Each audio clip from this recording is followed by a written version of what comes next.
Hello guys, welcome to our YouTube channel. Guys अब फिर से आपका अपने इस परिवार में स्वागत है। गाइज जैसा आप सभी को पता है, हमने एक बैच लॉन्च किया है, ठीक है, आपकी क्लास को लेकर। और ये बैच जो चल रहा है 29 अगस्त 2025 से बैच चल रहा है। बैच अब एंड के कगार पे है, ठीक है, मतलब बैच अब ख़त्म ही होने वाला है। इस बैच में हमने 4 विषय कंप्लीट थियरी पढ़ लिया है। 4 विषय के कंप्लीट, हर एक चैप्टर के हर एक यूनिट की कंप्लीट थियरी के साथ साथ एमसीक्यू 4 विषय का पढ़ चुका है। 5वां विषय भी चल रहा है। 5वां विषय में मिडवाइफरी पढ़ा रहे हैं। इसके भी 15 चैप्टर यानी 15 यूनिट कंप्लीट हो जाएंगे आज की वीडियो में, ठीक है। तो एक और डेमो है, बीच में हमने अभी डेमो दिया नहीं है, तो ये एक और डेमो है। जो लोग नहीं देखे हैं भैया, देखिए क्या है, कुछ लोगों के द्वारा बताया जा रहा है कि कहनाम क्या है कि अब समय नहीं है। भैया अभी तो समय ही स्टार्ट होता है, ठीक है, अब तो समय ही स्टार्ट होता है पढ़ने का। इसके पहले अब देखिए इसमें क्या है, आपका मानसिक जो है, जो मेंटली आप ये चीज़ सोच लेते हैं कि हमारे पास समय नहीं है। तो जो आप पहले 3 घंटे की पढ़ाई करते थे, अगर अब एग्ज़ाम के समय आप 3 घंटे ही पढ़ाई पढ़ रहे हैं, लेकिन ये 3 घंटे आपको 6 घंटे का एवरेज देने वाला है, ठीक है। क्यों? क्योंकि आपके ऊपर एक अलग ही प्रेशर और वो अलग ही पॉजिटिव वे में स्टडी कर रहे हैं कि भैया पेपर लगा हुआ है। तो ये 3 घंटे की स्टडी 6 घंटे के इक्वल हो जाएगी, ठीक है। इसी में ही 2 महीने में डिसाइड कर देता है। भले ही आप साल भर खूब कसकर खूब अच्छे से पढ़े हैं, पूरे 8-8 घंटे पढ़े हैं, पूरे 10-10 घंटे पढ़े हैं, अब एग्ज़ाम के समय में 2 महीने में आपने पढ़ाई को छोड़ दिया, आप पढ़ना ही नहीं चाहते हो कि बस हाँ हमने तो पढ़ा है, क्या ही दिक्कत है, हो जाएगा सिलेक्शन। तो यही सबसे बड़ी गलती है जो एग्ज़ाम में स्कोर को डाउन कर देता है। और जो कभी नहीं पढ़ा है, मतलब पूरा साल भर नहीं पढ़ा है, यही 2 महीने में अच्छे से पढ़ लिया, ढंग से पढ़ लिया, तो भैया उसका अच्छा स्कोर बन जाता है, ठीक है। तो कहना ये है कि अभी पूरा का पूरा 2 महीना है, ठीक है, 2 महीने से ज़्यादा है, ठीक है। जैसे आप सभी को पता है आपके पेपर 11 जनवरी को हैं, ठीक है। पूरा नवंबर का महीना है, ना तो गर्मी है ना तो ज़्यादा सरद है, पढ़ने का अच्छा समय है। ढंग से पढ़िए, मस्त आराम से, ठीक है। जब तक आप लिख कर या फिर बैठ कर पढ़ना चाहते तो बैठ कर लिख कर पढ़िए, नहीं तो आराम से चद्दर लेट जाइए, चद्दर से ढककर आराम से बंद रजाई में भी पढ़ सकते हैं, भोर में आराम से उठकर जैसे भी चाहें वैसे पढ़ सकते हैं, क्योंकि ये मौसम नवंबर का महीना पढ़ने का ही महीना होता है, ठीक है। फिर दिसंबर का महीना बचेगा, दिसंबर में भी ज़्यादा ठंड नहीं रहेगी। उसके बाद जनवरी में तो एग्ज़ाम ही लगा है, हालांकि ठंड उस समय बहुत ही पीक पे रहेगा। 11 जनवरी मतलब ठंड बहुत ही ज़्यादा रहेगी। तो ये 2 महीना आप ढंग से पढ़ लीजिए, पूरा का पूरा 60 दिन बचा हुआ है। 60 दिन में अगर आप 8-8 घंटे लेके चलेंगे, ठीक है, कि हमको 8 घंटे स्टडी करना है डेली, तो ये होता है कितना सर, 480 घंटे होते हैं। 480 घंटे, ठीक है, 480 घंटे आपके पास हैं। तो 480 घंटे दिन पे दिन आप अगर 1 घंटे बर्बाद कर रहे हैं घूमने में, टहलने में, फ़ोन पे बात करने में, वीडियो पे यूट्यूब पे दुनिया भर के कॉमेडी मूवी ये सब देखने में, तो ये 1-1 घंटे आपके लिए इम्पॉर्टेंट है। तो इसको व्यर्थ ना करें, इसको यूज करें और जो भी पढ़ें उसका आउटपुट निकलें। थियरी अभी भी समय है, अभी भी आप कंप्लीट थियरी पढ़ सकते हैं, ठीक है। एकेडमी में जो भी 6 बुकें हैं, 6 सब्जेक्ट हैं, ठीक है, 6 सब्जेक्ट हैं। हर एक सब्जेक्ट के बारे में आपको पता होना चाहिए, हर एक सब्जेक्ट के हर एक यूनिट के बारे में पता होना चाहिए, किस यूनिट में क्या क्या चीज़ें हैं, किस में क्या नहीं है, ये चीज़ आपको अच्छे से पता होना चाहिए। तभी क्या होगा, आप में कॉन्फिडेंस आएगा। अदरवाइज़ अब देखते हैं यूट्यूब पे यही बोला जा रहा है कि 38 टॉपिक 38 टॉपिक 38 टॉपिक।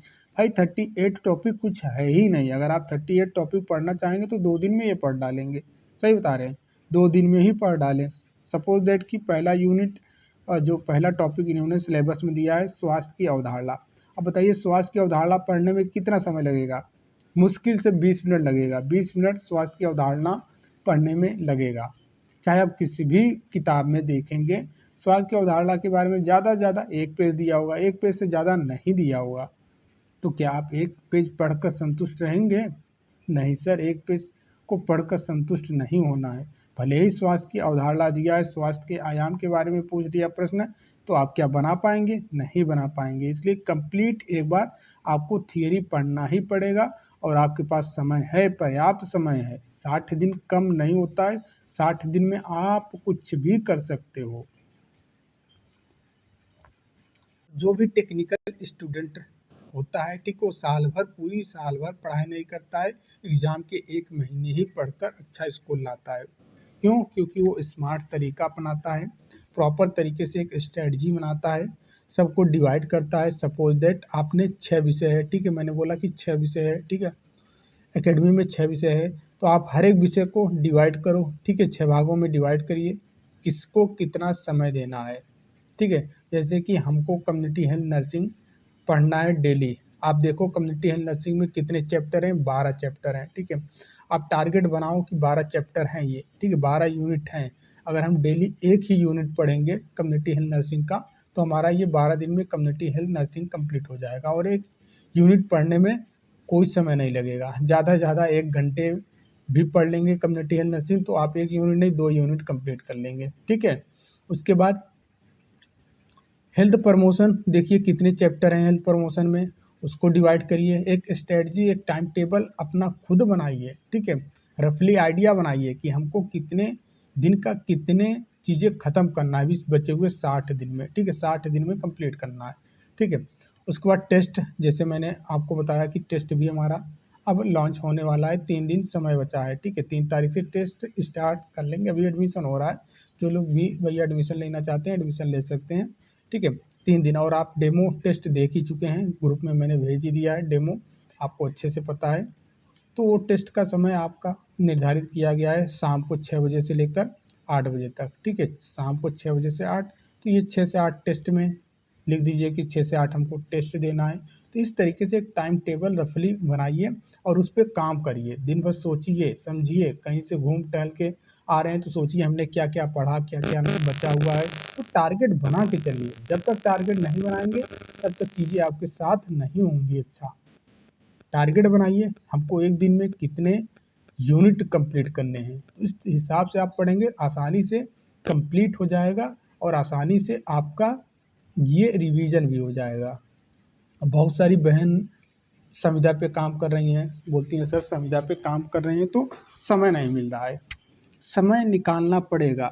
संडे को हफ्ते में 1 दिन तो आपका ऑफ ही रहेगा बहुत से सेंटरों पे, ठीक है, सीएससी पीएससी पे, हालांकि मीटिंग वगैरह रहती है तो नहीं समय मिल पाता है, संडे को भी ड्यूटी करना पड़ता है, ठीक है। तो आपको उस दिन में क्या यही सोचना है कि सर जो हमारा छूटा है उसको हम कवर कैसे करें, ये चीज़ आप लेके चलेंगे तभी उद्धार हो पाएगा। और संविदा पे काम भले ही कर रहे हैं, ठीक है, भले ही काम कर रहे हैं, फिर भी आपको 4 से 6 घंटे देना ही पड़ेगा, जगना ही पड़ेगा। यही 2 महीना मेहनत कर लीजिए, उसके बाद की ज़िंदगी आसान हो जाएगी जीना। 2 महीना, इतना सोचिए कि हमको 2 महीना ही तो पढ़ना है, 2 महीना में ही हमको तो पढ़ना है, इसके बाद हमें नहीं पढ़ना है, ठीक है। 2 महीने के बाद आपको पढ़ने की ज़रूरत नहीं है, बस यही 2 महीना सोच लीजिए कि हमको जितना जगना है, जितना पढ़ना है, जितना मेहनत करना है, इसी 2 महीने में। 2 महीने के बाद कुछ नहीं होगा। 2 महीने से आप अगर ढंग से नहीं खाएंगे, 2 महीने से अगर ढंग से नहीं सोएंगे तो आपका हेल्थ नहीं खराब हो जाएगा, ठीक है।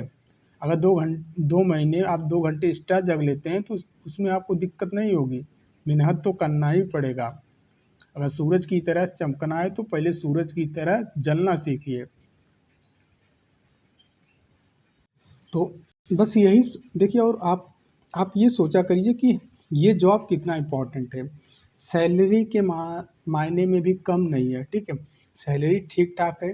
8वां वेतन अभी जनवरी से लागू हो जाएगा, ये हो गया, ठीक है, ये जनवरी से लागू हो जाएगा, जनवरी फरवरी से। जब ये 8वां वेतन लगेगा तो ये पेमेंट आपको 70,000 के आसपास प्रति मंथ पड़ेगा। ये सोच कर चलिए ना कि हम 2 महीने हम मेहनत कर लेंगे तो 70,000 रुपये कमाने का मौका मिलेगा, ठीक है। और कहीं पे आपको अच्छा मेहनत करके इसको लाया आपने, ठीक है, अच्छा मेहनत करके पढ़ाई करके इसको लाया, होम जिला आपको मिल गया तो फिर कितना आसान है भैया। घर से आप नौकरी करिए, कोई दिक्कत नहीं है, जॉब करिए, उसके बाद जो भी जॉब का समय बच रहा है वहाँ पे जाइए, जॉब करिए ईमानदारी के साथ, फिर घर पे आइए, घर पे परिवार के साथ रहिए, खाना पीना बनाइए, एंजॉय करिए, यही जीवन रहेगा। तो ये सोच कर चलिए और पढ़ाई करिए।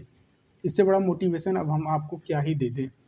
बीच बीच में मोटिवेशन करने की ज़रूरत पड़ती है। अब वो अलग से सेपरेट हम वीडियो नहीं बना पाते हैं, तो इसी क्लास में ही मैं बता दे रहा हूँ कि भैया यही मान के चलो कि मुझे 70,000 रुपये मिलने वाला है। 2026 के एंड तक आपकी ज्वाइनिंग हो जाएगी, ठीक है। 2026 या फिर 27 स्टार्टिंग ही आप मान के चलिए आप ज्वाइनिंग पे हो जाएंगे, ठीक है। लेकिन सबसे पहले ज़रूरी है कि ज्वाइनिंग के बारे में बाद में सोचना है। सबसे पहले हमें सिलेक्शन लेना है। सिलेक्शन लेने के लिए कितनी मेहनत करनी पड़ेगी, वो 2 महीने में ही करनी पड़ेगी। जितनी भी मेहनत आप करना चाहते हैं, पूरा अपना ताकत यहाँ पे झोंक देना है। आपको दिखा देना है कि हम शेरनी हैं, ठीक है, शेरनी। और शेरनी जब शिकार करने के लिए निकलती है तो भैया फिर शिकार वो लेके ही आती है अपने अपने परिवार को, हम ताकि वो ढंग से खिला पाए। तो आप ये चीज़ समझ के चलिए कि इसीलिए मैंने ये बैच का नाम ही रखा है शेरनी, ठीक है, शेरनी बैच। तो आप अपने आप में बहुत बड़ी ताकत है आपके अंदर, उस ताकत को पहचानिए और ढंग से पढ़ाई करिए। जितना हो सके उतना पढ़िए, जितना हो सके उतना पढ़िए, दिन भर लगे रहिए, दिन भर लगे रहिए। कंटेंट आपके पास बहुत है, कंटेंट की कमी नहीं है, शेरनी बैच में सफिशिएंट है। दिन भर लगे रहिए शेरनी बैच में, एक एक टॉपिक, एक एक यूनिट, एक एक लाइन, एक एक प्रश्न, हर एक चीज़ को देखिए, समझिए क्या है क्या नहीं है, ठीक है। और पूरा अपना अच्छे से, अब क्या ही अब बता सकते हैं। बाकी बोलने को तो भैया पूरा लेक्चर हम ख़त्म कर देंगे इसी में, फिर भी आप मोटिवेट होना चाहेंगे तो 2-3 लाइनों में ही मोटिवेट हो गए होंगे। अदरवाइज भैया अब क्या ही बताएं हम। देखिए आज का जो आपका टॉपिक रहेगा एबॉर्शन के बारे में। हम पढ़ क्या रहे हैं, मिडवाइफरी विषय पढ़ रहे हैं, शेरनी बैच का मिडवाइफरी विषय पढ़ रहे हैं। यूनिट नंबर जो रहने वाला है 14, और इसी के साथ हम 15 भी पढ़ लेंगे, ठीक है। कुल मिलाकर मिडवाइफरी में 25 यूनिट के आसपास है, 25-26 यूनिट है। तो 15 यूनिट आज की वीडियो में कंप्लीट हो जाएगी। इसके बाद 10 यूनिट बचेगा। हेल्थ सेंटर मैनेजमेंट ज़्यादा बड़ा विषय नहीं है, छोटा ही है, वो 1-2 दिन में हम कवर कर लेंगे, ठीक है। ये 10 यूनिट है, इतना मान के चलो आपका अब शेरनी बैच 7 दिन तक में कंप्लीट हो जाएगा, ठीक है। 7 दिन में शेरनी बैच कंप्लीट हो जाएगा। उसके बाद आपको रिवाइज ही करना है, ठीक है, पूरा का पूरा 2 बार रिवाइज, 3 बार, जितना बार रिवाइज कर सकते हैं। और शेरनी बैच में खूबी क्या है, शेरनी बैच में खूबी ये है कि sir complete theory latest update के अनुसार तैयार किया गया है, ठीक है। लेटेस्ट डाटा के अनुसार सब कुछ यहाँ पे है। और उसके साथ साथ यहाँ पे हम पहले देखेंगे कि भैया एबॉर्शन, ठीक है, एबॉर्शन। देखिए मैं आपको ये जो पढ़ा रहा हूँ भैया लेटेस्ट अपडेट है, लेटेस्ट डाटा के अनुसार है। आपकी किताबों में अलग डाटा दिया होगा, ठीक है, क्योंकि ओल्ड किताबें अभी ये कुछ दिन पहले ही मेरे पास 2-3 लोगों ने 1-2 लोगों का डाउट आया था कि सर इसमें कौन सा उत्तर सही है कौन सा नहीं है। तो वो लोग ओल्ड किताबों से प्रैक्टिस कर रहे हैं, ओल्ड किताबों से थियरी पढ़ रहे हैं। इसीलिए शेरनी बैच मैंने बताया ना कि शेरनी बैच में अलग ही चीज़ें हैं, सब कुछ अपडेटेड लेटेस्ट डाटा के अनुसार है। तो देखिए एबॉर्शन किसे कहते हैं, गर्भावस्था की 28 सप्ताह, ये ओल्ड डाटा है, ठीक है, पहले 28 सप्ताह, लेकिन अब ये अपडेटेड होकर WHO के अनुसार ये 20 सप्ताह, ठीक है। तो इस चीज़ को आपको ध्यान में रखना है। तो एबॉर्शन, एबॉर्शन का मतलब है कि गर्भावस्था, गर्भावस्था के 20 सप्ताह या फिर 28 सप्ताह ओल्ड वाला है, 20 सप्ताह से पहले गर्भ का समाप्त होना, किसी कारणवश भैया गर्भ का समाप्त होना या फिर गर्भस्थ शिशु का बाहर निकल जाना क्या कहलाता है, एबॉर्शन कहलाता है। इस अवस्था में इम्पॉर्टेंट है, अगर ज़्यादा प्रश्न को घुमाएगा, पूछेगा कि भैया इस अवस्था में भ्रूण का वजन कितना रहता है, तो 500 से लेकर 1000 ग्राम तक रहता है। ये भी आपको ध्यान में रखना होगा। समझ में आया कि नहीं समझ में आया। एबॉर्शन क्या है, मैं फिर से बता रहा हूँ, एबॉर्शन क्या है कि गर्भावस्था के 20 सप्ताह से पहले, ठीक है, प्रेगनेंसी के 20 सप्ताह से पहले अगर गर्भ किसी कारणवश समाप्त हो गया या फिर गर्भस्थ शिशु को बाहर निकाल दिया गया, तो वही क्या कहलाता है, एबॉर्शन कहलाता है, ठीक है। एबॉर्शन मतलब गर्भ को बाहर निकालना, और ये बाहर निकालना कितने सप्ताह पहले, 20 सप्ताह पहले, ठीक है, वही क्या कहलाता है, एबॉर्शन कहलाता है। क्लियर। और इस अवस्था में वेट कितना रहता है फीटस का, तो ये ध्यान में रखना है। इस अवस्था में 500 से लेकर 1000 ग्राम तक वेट रहता है इसका। क्लियर।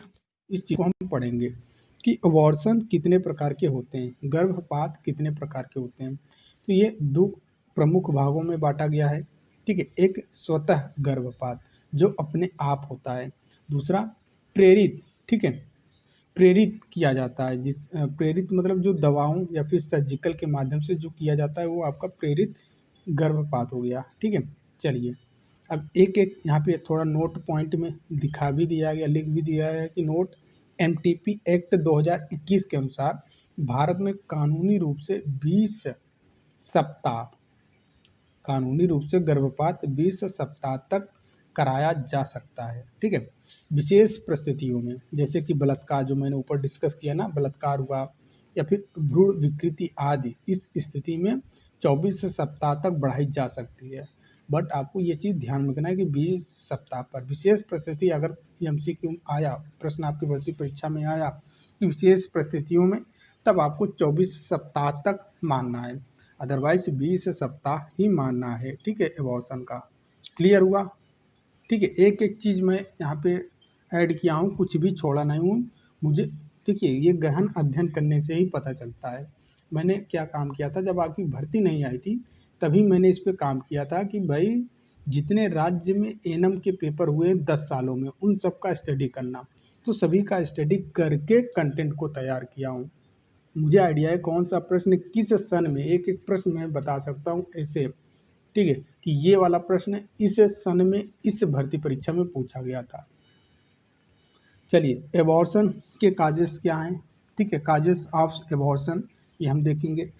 तो इसके दो कारण हो सकते हैं। पहला, भ्रूण से संबंधित, और ए वाला देखिए भ्रूण से संबंधित कॉजेस जो है, ठीक है, जैसे कि क्रोमोसोम में गड़बड़ी है, ठीक है, तब एबॉर्शन करवाना पड़ जाता है।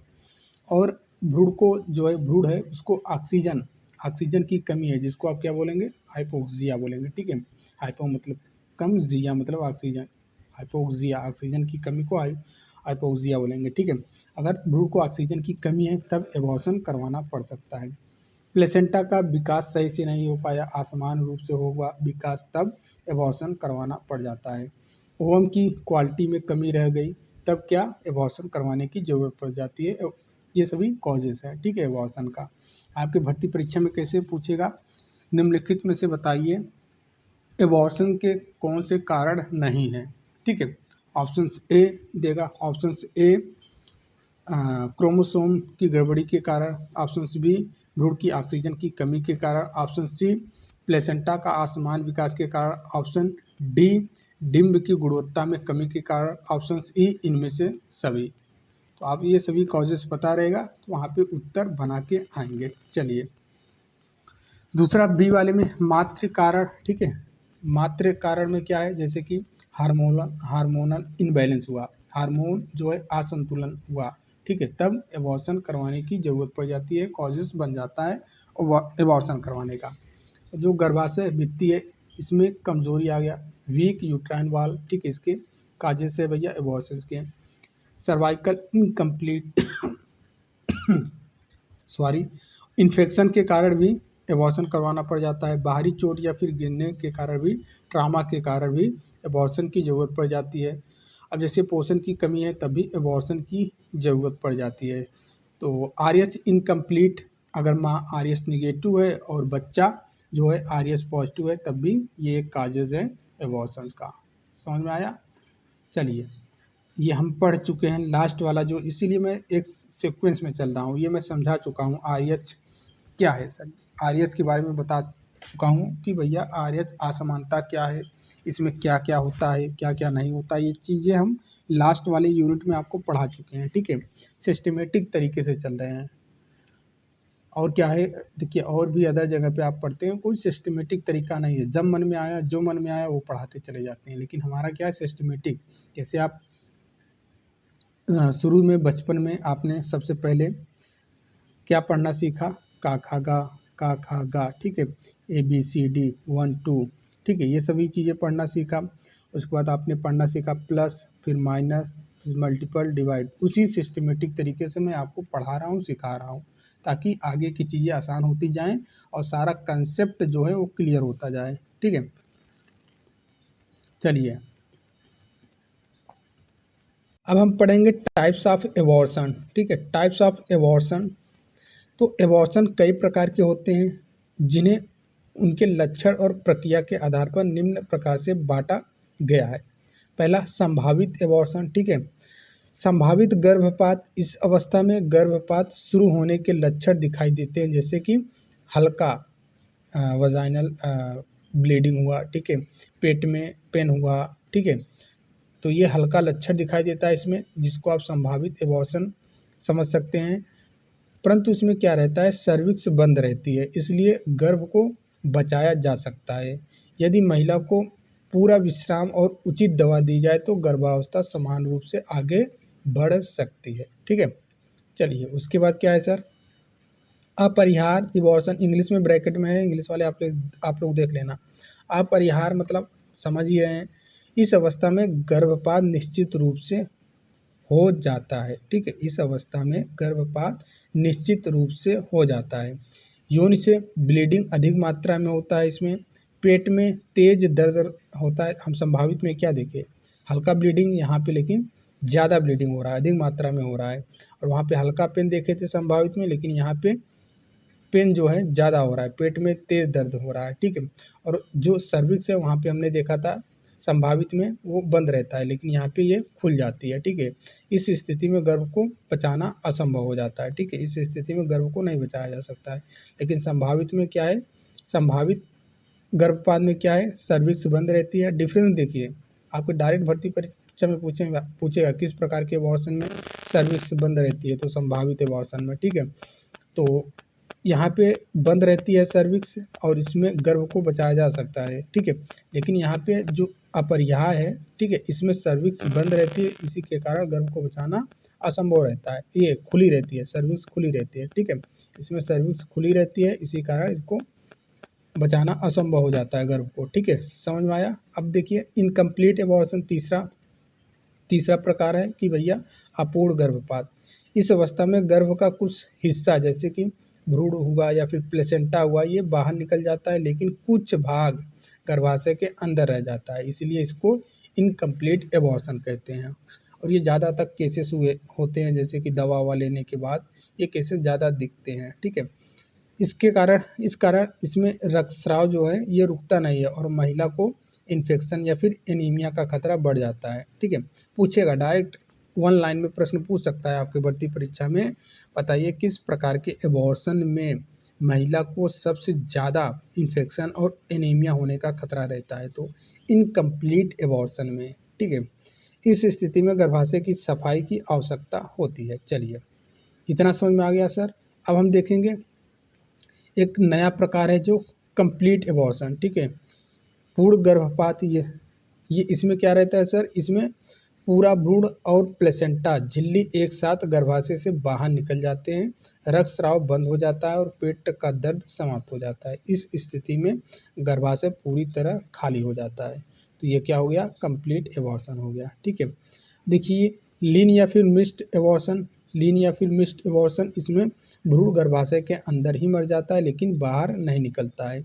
आमतौर पर यह 8वें सप्ताह के आसपास होता है। ठीक है, महिला को रक्तस्राव नहीं होता है, परंतु भ्रूण की गतिविधियां बंद हो जाती हैं और गर्भाशय का आकार बढ़ना रुक जाता है। ठीक है, ये चीज़ हमने देख लिया मिस्ड गर्भ एबॉर्शन के बारे में। अब हम देखेंगे दूसरा सेप्टिक एबॉर्शन। ठीक है, सेप्टिक एबॉर्शन इसमें क्या रहता है सर, इसमें जो रहता है कि यह अस्वच्छ, अनहाइजीन तरीके से या फिर गलत उपकरण का इस्तेमाल करने से गर्भपात जो करवा रहे हैं, ये गलत तरीका या फिर अनहाइजीन तरीके से एबॉर्शन करा रहे हैं, तो उसके कारण ये होता है सेप्टिक एबॉर्शन। ठीक है, इसमें इन्फेक्शन हो जाता है। मुख्य लक्षण इसका क्या है सर, कि तेज बुखार। अब इन्फेक्शन मैंने आपको बताया, बॉडी में कहीं भी इन्फेक्शन हो रहा है तो बॉडी का टेम्परेचर बढ़ना जाहिर सी बात है।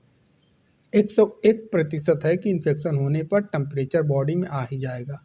अच्छा, बॉडी का टेम्परेचर आ गया मतलब टेम्परेचर इंक्रीज हो गया, टेम्परेचर इंक्रीज हो जाना ही फीवर कहलाता है। फीवर कोई बीमारी नहीं है, बॉडी का जो नॉर्मल टेम्परेचर है वो थोड़ा सा ज़्यादा हुआ, वही उसी को क्या बोलते हैं भैया, बुखार बोलते हैं, बस और कुछ नहीं। तो इन्फेक्शन होने के कारण टेम्परेचर बॉडी का ज़्यादा हुआ, जो तेज बुखार जिसको कहते हैं। सिर दर्द, अब बुखार हुआ तो सिर पकड़ लेगा, वोमिटिंग जैसा लगेगा, पेट में भी दर्द होगा, यूरिन से दुर्गंध और स्राव आएगा। ठीक है, ये चीज़ें आपने समझ लिया सेप्टिक एबॉर्शन में। यह स्थिति जीवन के लिए खतरनाक हो सकती है भैया, और तत्काल चिकित्सा आवश्यक होती है सेप्टिक एबॉर्शन में। समझ में आया? इतना हमने समझ लिया। हमने क्या क्या पढ़ा, एक बार फिर से मैं आपको समझा दे रहा हूँ। हमने सबसे पहले देखा, क्या देखा सर? एबॉर्शन क्या है। उसके बाद हमने देखा किस कारण एबॉर्शन हो रहा है। ठीक है, तो कारण हमने पढ़ा। उसके बाद हमने टाइप देखा, एबॉर्शन के टाइप्स क्या क्या हैं। अब हम टाइप पढ़ लिए हैं। ठीक है, टाइप पढ़ने के बाद अब हम पढ़ेंगे एबॉर्शन की पहचान कैसे की जाती है, डायग्नोसिस कैसे की जाती है एबॉर्शन का। ठीक है, अब हम ये पढ़ेंगे। देखिए, रोगी को संपूर्ण गर्भावस्थी इतिहास लिया जाता है, पूरी हिस्ट्री लिया जाता है। ठीक है, जैसे कि अल्ट्रासाउंड से भ्रूण की स्थिति देखी जाती है। ठीक है, ब्लड टेस्ट से क्या देखते हैं, एचबी देखते हैं, आरएच फैक्टर देखते हैं आदि।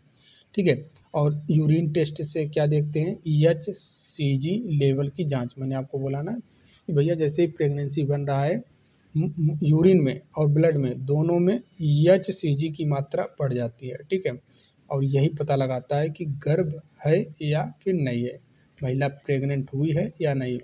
ये एचसीजी हार्मोन बता देता है। किट आपने देखा होगा ना, प्रेगा न्यूज़ और भी कई तरीके से आते हैं किट, तो वो किट पे यूरिन ही डालते हैं, तो यूरिन डालते ही पता चल जाता है, लाइनिंग बन जाता है। टेस्ट किट और कंट्रोल किट दोनों पॉजिटिव आ जाता है, तो समझ में आ जाता है कि प्रेगनेंसी है। तो ये एचसीजी हार्मोन ही बताता है।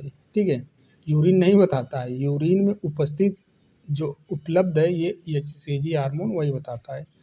ठीक है, कि प्रेगनेंसी है कि नहीं है।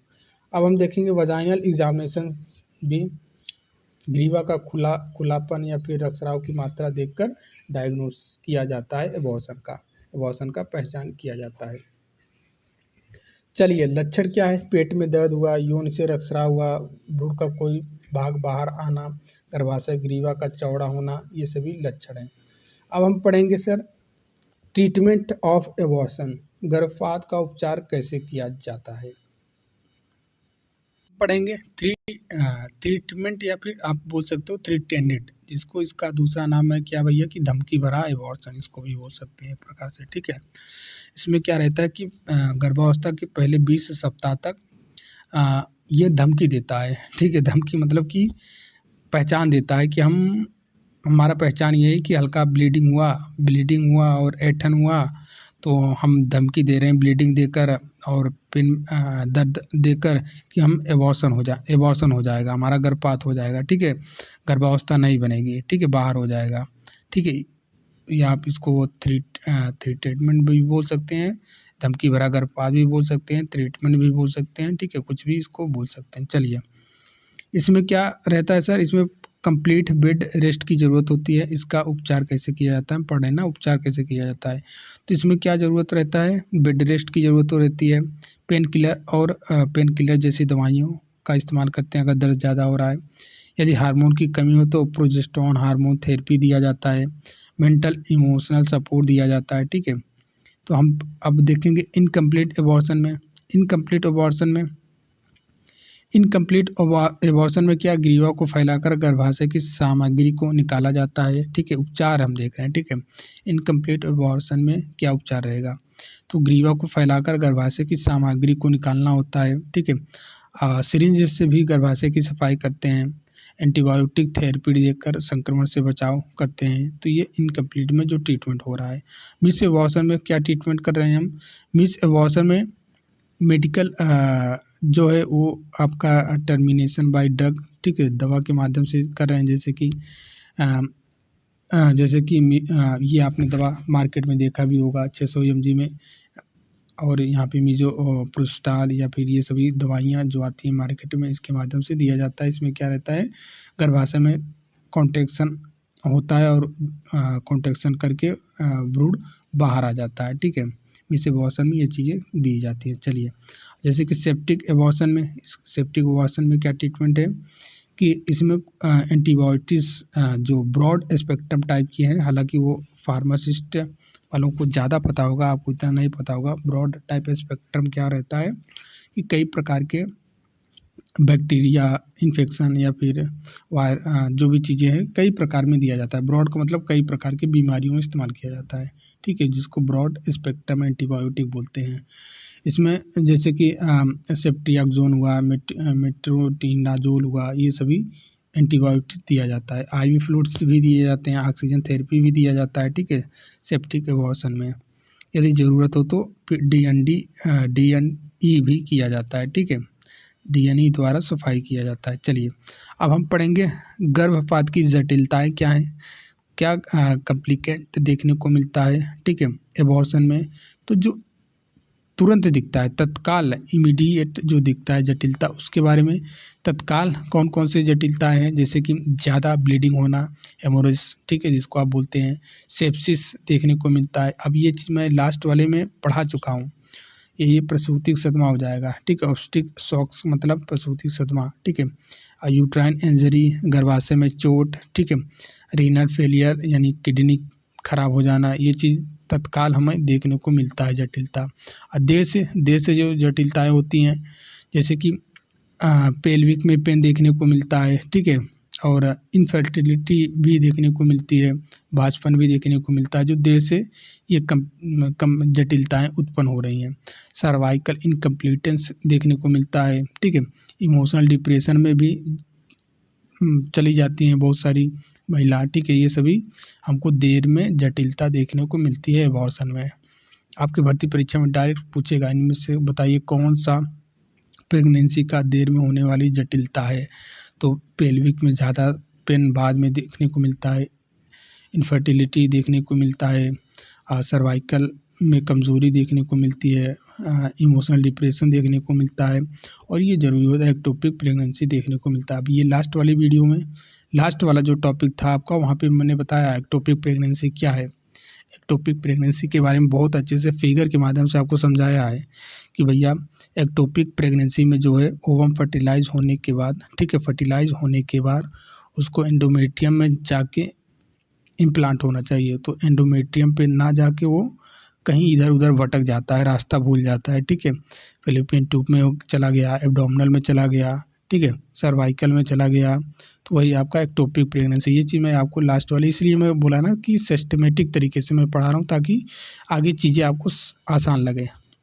नेक्स्ट आपके सामने दिखाई दे रहा है कि गर्भपात के बाद महिला की देखभाल कैसे की जाती है। ठीक है, पोस्ट एबॉर्शन केयर कैसे किया जाता है। तो इसका उत्तर क्या है कि सर कंप्लीट रेस्ट की ज़रूरत होती है, शारीरिक और मानसिक दोनों के लिए। ठीक है, ज़रूरी है कंप्लीट बेड रेस्ट। ठीक है, और जो ब्लीडिंग है, ब्लीडिंग पर निगरानी रखना रहता है, ज़्यादा हो रहा है, कम हो रहा है, क्या हो रहा है, कैसे हो रहा है। ठीक है, इन्फेक्शन से बचाव के लिए दवाइयाँ भी दिया जाती है, दवाइयों का इस्तेमाल किया जाता है, साफ़ सफाई, एंटीसेप्टिक दवा। ठीक है, और टेटनस इंजेक्शन और RS नेगेटिव, ये इम्पॉर्टेंट है। RS नेगेटिव महिला को भैया RS इम्यूनोग्लोबिन देना। ठीक है, और इमोशनल सपोर्ट दिया जाता है, परिवार का सहयोग जरूरी है भैया एबॉर्शन में। बैलेंस डाइट, आयरन, कैल्शियम और प्रोटीन से भरपूर, और फॉलो अप चेकअप की ज़रूरत होती है। 2 हफ्ते बाद डॉक्टर से पुनः जांच करवाने की ज़रूरत होती है। तो ये सभी हमने पढ़ा क्या सर, ये सभी हमने पढ़ा एबॉर्शन के बाद महिला की देखभाल। आपकी भर्ती परीक्षा में पूछ सकता है यहाँ से प्रश्न। नेक्स्ट हम पढ़ेंगे कि एबॉर्शन की रोकथाम कैसे की जा सकती है।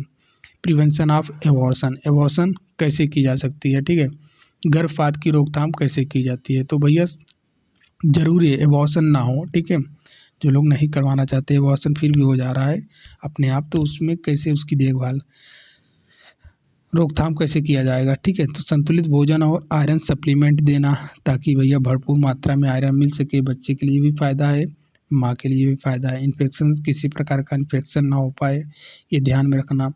और किसी भी गर्भ निरोधक या फिर गर्भपात दवा स्वयं ना लेना। ठीक है, मानसिक तनाव से बचना, नियमित ANC चेकअप करवाना, ये सभी चीज़ें जरूरी होती हैं ताकि एबॉर्शन से बचा जा सके। यदि पिछला एबॉर्शन हुआ है तो डॉक्टर की सलाह से सर्वाइकल स्टिच ये लगवाना ये भी ज़रूरी होता है, ठीक है। तो ये सभी प्रक्रिया अपनाने से एबॉर्शन की कुछ हद तक रोकथाम किया जा सकता है। जो अब हम देखेंगे एमटीपी के, यहाँ से प्रश्न आएगा आपके भर्ती परीक्षा में पूछेगा। एमटीपी का फुल फॉर्म आपको ध्यान में रखना है, ठीक है। Medical termination of pregnancy act, ये 1971 में आया था। फिर उसके बाद इसमें संशोधन हुआ, ठीक है, अमेंडमेंट हुआ 2021 में, ठीक है। अब यहाँ पे 2021 के अनुसार हम पढ़ेंगे, ना कि 1971 के अनुसार, ठीक है। 2021 के अनुसार हम पढ़ेंगे क्योंकि ये संशोधित हो चुका है, बहुत से डाटा परिवर्तित हो चुके हैं।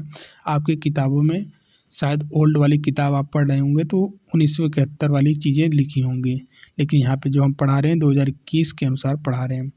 गर्भपात केवल प्रशिक्षित डॉक्टर द्वारा मान्यता प्राप्त केंद्र से ही कराया जा सकता है। कारण क्या है? माँ का स्वास्थ्य खतरे में हो, ठीक है। किस मतलब गर्भपात किस स्थिति में करवाया जाता है? अगर लगता है कि भैया बच्चे से माँ का स्वास्थ्य खतरा है या फिर बच्चे को खतरा है, बच्चा नहीं धरती पे जी पाएगा, ठीक है, तब एबॉर्शन की ज़रूरत पड़ती है, तब एबॉर्शन करवाया जाता है। तो बलात्कार हुआ है या फिर गर्भ निरोधक असफलता के कारण गर्भ ठहरा है, तब एबॉर्शन करवाया जाता है, ठीक है। समय सीमा क्या है? सामान्यतः 20 सप्ताह तक अगर करवा रहे हैं, ठीक है, तो एक डॉक्टर की देखरेख में अगर 20 सप्ताह से ज़्यादा हो गया तो 2 डॉक्टर की ज़रूरत होती है। विशेष परिस्थितियों में 24 सप्ताह माना जाता है, नहीं तो 20 सप्ताह, ये अपडेटेड है, ठीक है। चलिए नेक्स्ट हम देखेंगे एमटीपी एक्ट क्या है। एमटीपी एक्ट ऊपर ही हम आपको बता चुके हैं कि ये 1971 में बनाया गया था और 1972 से लागू हो गया था। इसका उद्देश्य था कि गर्भपात को कानूनी रूप से सुरक्षित, नियंत्रित और योग्य चिकित्सक द्वारा कराना, ताकि असुरक्षित गर्भपात से होने वाले मातृ मृत्यु दर कम की जा सके। तो ये उद्देश्य था, ठीक है, किसका? एमटीपी का। नेक्स्ट हम देखेंगे इस अधिनियम, जो ये बनाया गया अधिनियम एमटीपी अधिनियम, इसके अंतर्गत किन परिस्थितियों में गर्भपात किया जा सकता है। आपके भर्ती परीक्षा में डायरेक्ट प्रश्न यहाँ से बनता है कि एमटीपी एक्ट के अंतर्गत किन परिस्थितियों में एबॉर्शन निम्नलिखित में से करवाया जा सकता है। तो ऑप्शन दे देगा, जब गर्भावस्था के शारीरिक या मानसिक स्वास्थ्य के लिए खतरा बनी हो, ठीक है, ऑप्शन ए। ऑप्शन बी दे देगा, जब भ्रूण गंभीर असमानता हो। ऑप्शन सी, जब गर्भ बलात्कार द्वारा स्थापित हुआ हो। ऑप्शन डी दे देगा, जब गर्भ निरोधक असफलता के कारण हुआ हो। फिर ऑप्शन ई दे देगा, इनमें से सभी या फिर इनमें से, ठीक है, आप समझ ही रहे ना। तो किसी भी प्रकार के ये भर्ती परीक्षा में प्रश्न बना सकता है। नेक्स्ट हम पढ़ने वाले हैं गर्भ समापन की अवधि कितनी है। गर्भ समापन, ठीक है, मतलब वही भैया आप क्या करने जा रहे हैं? एबॉर्शन, ठीक है। समापन मतलब एबॉर्शन ही। तो पहले 20 सप्ताह की, 0 से लेकर 20 सप्ताह तक गर्भपात की अनुमति थी, पर 2021 संशोधन के बाद अब सीमा बढ़ाकर 24 सप्ताह कर दी गई, विशेष परिस्थितियों के लिए, ठीक है। अभी 20 सप्ताह ही आपको मान के चलना है। विशेष परिस्थितियों जैसे वर्ड लिख के आ गया तो आपको 24 उत्तर मानना होगा। इनमें बहुत ज़्यादा कन्फ्यूजन होता है कि 20 सप्ताह माने, 24 सप्ताह माने या फिर 28 सप्ताह माने, ठीक है। तो WHO के अनुसार 20 सप्ताह है, अगर विशेष परिस्थिति बोल दिया तो 24 सप्ताह है, ठीक है। 2021 में वैसे भी संशोधन किए करके ये बढ़ा गया है 24 सप्ताह, ठीक है। 20 सप्ताह तक एक चिकित्सक की सलाह द्वारा, अगर 20 से 24 सप्ताह है तो 2 चिकित्सक की सलाह आवश्यक है एबॉर्शन के लिए। भ्रूण में गंभीर विकृति हो तो सीमा 24 सप्ताह से अधिक भी हो सकती है, विशेष बोर्ड अनुमति से, ठीक है। चलिए नेक्स्ट हम पढ़ेंगे कि चिकित्सक गर्भ समापन की प्रक्रिया एमटीपी क्या है, ठीक है। गर्भावस्था की अवधि के अनुसार अलग अलग विधियाँ अपनाई जाती हैं, जैसे कि मासिक धर्म नियमन विधि, ठीक है। ये रेगुलेशन मेंस्ट्रुअल रेगुलेशन मेथड आया था, इसमें ये प्रारंभिक 40 दिन तक की जाती है। सिरिंज द्वारा गर्भाशय से सामग्री बाहर निकाली जाती है। इसमें सामान्यतः यह विधि बहुत सुरक्षित होती है, ठीक है। ये इम्पॉर्टेंट नहीं है। यहाँ पे सर्वेक्षण में क्या है, इसमें क्या रहता है कि 4 से लेकर 5 सेंटीमीटर की ट्यूब गर्भाशय में डालकर 50 ml सिरिंज से गर्भ सामग्री निकालते हैं। आवश्यकता पड़ने पर गर्भाशय की दीवारें हल्के खुरची जाती हैं, ठीक है। उसके बाद ये विस्तारण एवं रिक्तीकरण, ये इम्पोर्टेंट ज़्यादा है नहीं, वैसे आप एक सरसरी नज़र में देख लेना, ठीक है। मेडिकल मेथड में आपको पता ही है, ठीक है, विभिन्न प्रकार के आ रहे हैं टेबलेट मार्केट में।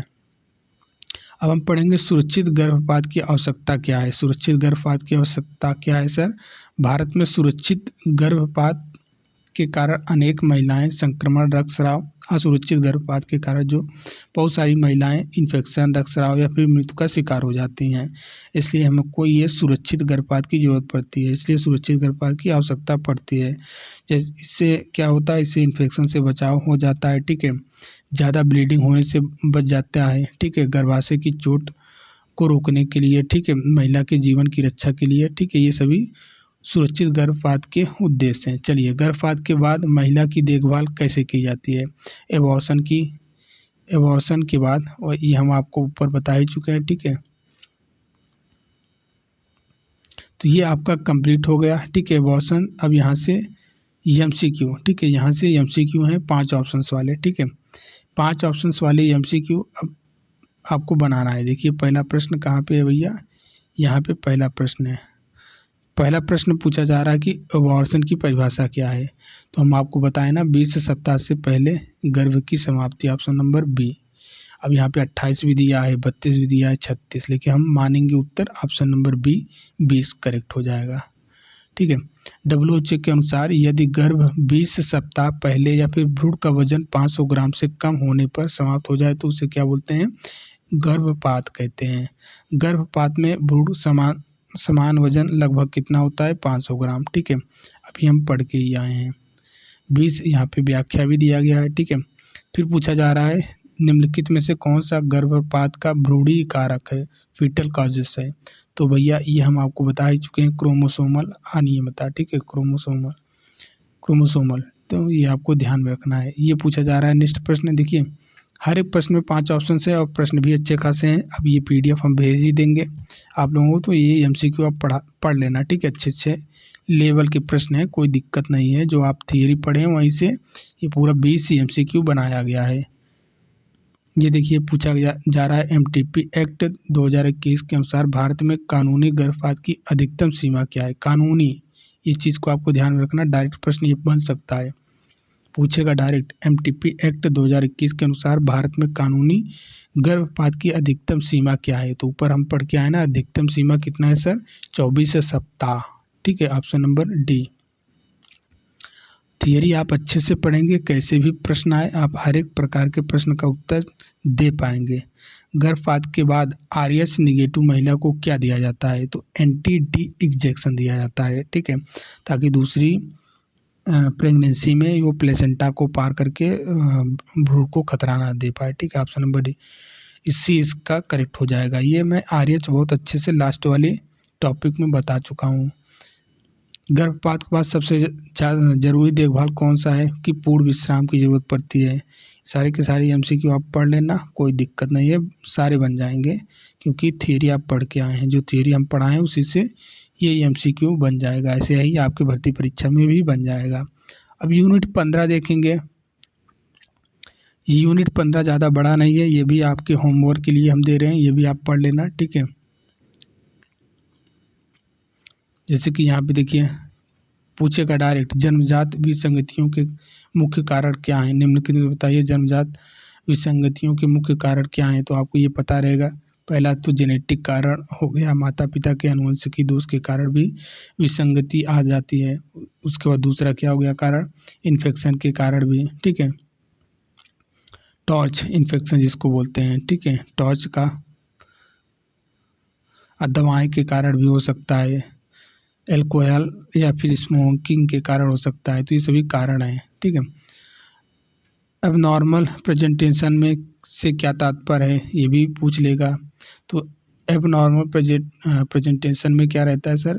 इसमें जो शिशु का सिर है ये गर्भाशय के निचले हिस्से में ना होकर शरीर का कोई अन्य भाग पहले बाहर आने की स्थिति में होता है, ठीक है। उसे असमान प्रस्तुति कहते हैं या फिर एबनॉर्मल प्रेजेंटेशन कहते हैं, ठीक है। देखिए प्रेजेंटेशन मतलब प्रेजेंट कर रहे हैं, तो प्रेजेंट में क्या रहता है? सबसे पहले क्या आता है? फेस, चेहरा पहले आता है, ब्रो ब्रो प्रेजेंटेशन में भव पहले आती है, ठीक है। अब ब्रीच प्रेजेंटेशन ये आपके भारतीय परीक्षा में डायरेक्ट पूछेगा और ये हम पढ़ा चुके हैं सब कुछ, ठीक है। ब्रीच प्रेजेंटेशन क्या है, फेस प्रेजेंटेशन क्या है, ये सभी चीज़ें पढ़ा चुके हैं आपको हम। उसके बाद फ्रैंक ब्रीच क्या होता है, इसमें दोनों पैर सीधे चेहरे की ओर होते हैं। फ्लोटिंग ब्रिज क्या रहता है, एक या दोनों पैर पहले आते हैं।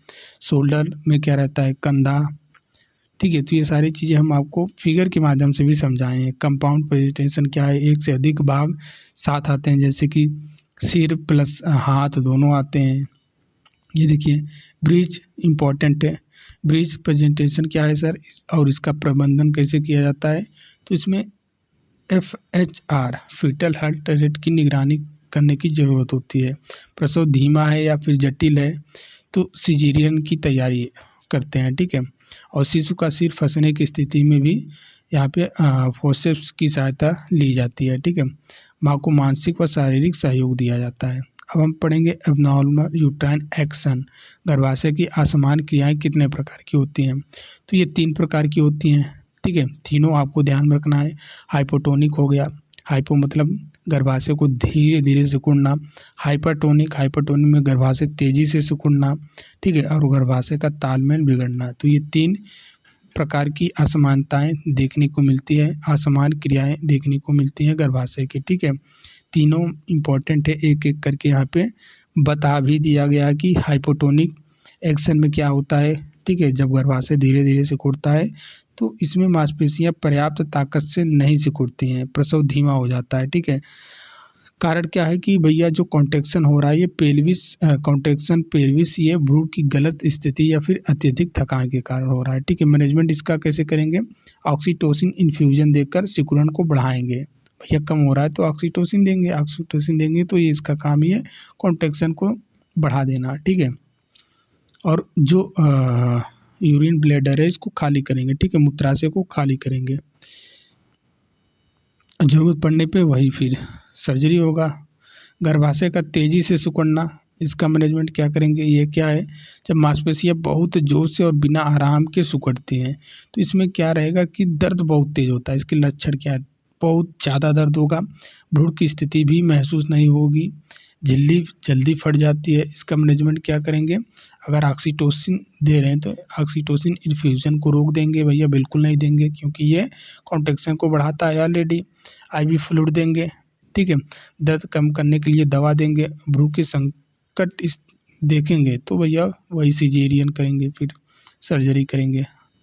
गर्भाशय का तालमेल बिगड़ना क्या है, जब गर्भाशय ऊपरी और निचले हिस्से की सिकुड़न का तालमेल टूट जाता है तो परिणाम क्या देखने को मिलता है, भ्रूण को ऑक्सीजन की कमी हो जाती है और हृदय दर कम हो जाता है, ठीक है। इसका भी मैनेजमेंट वही है, FHR की निगरानी। और गंभीर स्थिति हो तो भैया वही सिजेरियन की जरूरत पड़ती है, ठीक है। बाकी ये आप मैं भेज दूंगा, इसलिए ये ज़्यादा इंपॉर्टेंट है नहीं, यहाँ से प्रश्न बनता भी नहीं है, ठीक है, लेकिन पढ़ना तो पड़ेगा ही, ठीक है। देखिए असमान प्रसव में नर्सिंग की भूमिका क्या होती है, तो ये सभी भूमिकाएं आप अच्छे से पढ़ लेना, डायरेक्ट भर्ती परीक्षा में पूछेगा।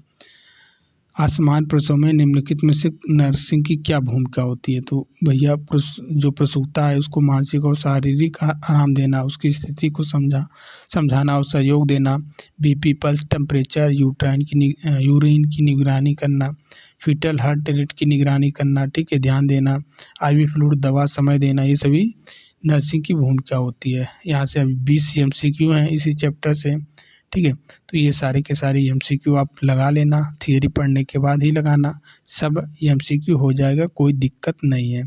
ये जैसे कि यहाँ देखिए ये पूछता है डायरेक्ट प्रश्न 1 लाइन में बन जाता है कि स्पाइना बिफिडा किस अंग की जन्मजात समस्या है, तो भैया ये रीढ़ की हड्डी नर्वल ट्यूब की समस्या है, ठीक है। तो ये कुछ ऐसे प्रश्न है कि बहुत ही इंपॉर्टेंट है। ये देखिए नितंब प्रस्तुति मतलब वही ब्रिज प्रेजेंटेशन में इसमें कौन सा भाग सबसे पहले आता है, तो इसका नाम ही है नितंब, मतलब नितंब और पैर आएगा, ठीक है। ऑप्शन नंबर B इसका करेक्ट हो जाएगा, ठीक है। फ्रैंक बीच किस तरह की नितंब प्रस्तुति है, ठीक है। तो इसमें क्या रहता है सर, इसमें दोनों पैर सीधे ऊपर की ओर, टखने सामने की ओर होते हैं, ठीक है। ऑप्शन नंबर 20 यहाँ पे करेक्ट हो जाएगा, ठीक है। हाइपोटोनिक यूट्राइन एक्शन का इलाज क्या है, तो वही हमने आपको बताया। हाइपोटोनिक मतलब भैया कॉन्ट्रैक्शन कम हो रहा है, ठीक है, तो क्या करेंगे, कहाँ गया इसका, ऑक्सीटोसिन इन्फ्यूजन, ठीक है, ऑप्शन नंबर 1 करेक्ट हो जाएगा। तो ये सारे आप थियरी पढ़ के बनाएंगे तो आसानी से हो जाएगी, किसी भी प्रकार की दिक्कत नहीं होगी, ठीक है।